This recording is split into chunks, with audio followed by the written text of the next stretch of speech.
every sail barge should be escorted by a Bantha II cargo skiff. Apparently for a crime lord like Jabba the Hutt it serves as a passenger skiff as well, but for us LEGO collectors that's actually a great thing, because this set comes with a fantastic selection of minifigures. But first things first. I watched a few reviews of this set, but they weren't exactly glowing. While I agree there are some questionable choices, I believe this is the best desert skiff set that we've ever had. This is the 5th iteration of a desert skiff and the 4th version of the Sarlacc pit. And I have to say, this set is a huge step in the right direction, especially the Sarlacc pit.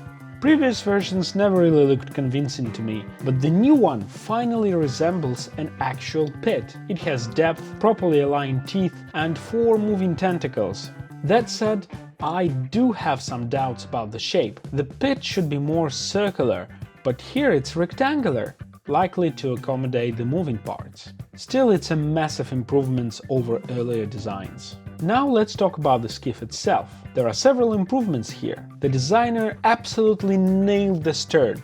We get detailed railings and a well-designed control pedestal. The steering vanes are excellent, and I particularly love the clever use of an Asian headpiece for a rounded section. However, the rail bar is far too long in my opinion. I prefer a shorter piece here. The moving railing in the middle is a nice touch, as it recreates the scene where the railing was blasted during the fight. I really appreciate that attention to detail. On the downside, the bow isn't quite accurate. It feels too steep. I think the 2012 skiff had better bow design. One major issue I have is the skiff's color. This is the second model where the hull is lighter than Jabba's sail barge. I checked both original and remastered versions of the movie, and while some scenes suggest the light brown could be accurate, others clearly show both the barge and skiff in dark brown. Personally, I prefer dark brown and might even replace the hull pieces if I can find the right parts. Now for the highlight of the set, the minifigures. This is the best lineup we've had for a desert skiff.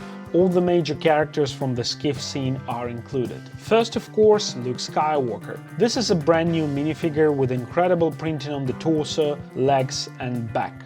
The new hairpiece and dual face prints are spot on. Han Solo also gets a new torso and a fresh head print, which is fantastic. His eyes are slightly open, just like in the movie.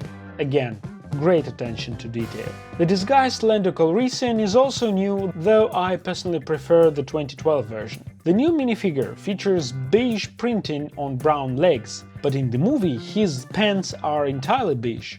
The older helmet design also feels more accurate with a lighter visor compared to the fully brown helmet in this version. Still, it's great to have Lando in the set. Boba Fett is included, but this is the 2023 version from the Boba Fett mech, and unfortunately, he's missing his cloak. That's a bit disappointing. Chewbacca is the classic 2014 version, still solid, nothing new here. As an anniversary bonus, we also get Nien Nunb from Return of the Jedi. He's fantastic, and as a fan of non-human minifigures, I am thrilled to see him included. The minifigure selection is nearly perfect, with all the key characters represented. That said, I feel like we're missing one or two figures. Kithaba or Vidian would have been great additions, as they were both in the scene. Despite that, I genuinely believe that this is the best desert skiff and Sarlacc pit set that we've had so far. And I think some reviewers were a bit harsh on it. While the retail price is admittedly on the high side here, it's absolutely worth it for the build,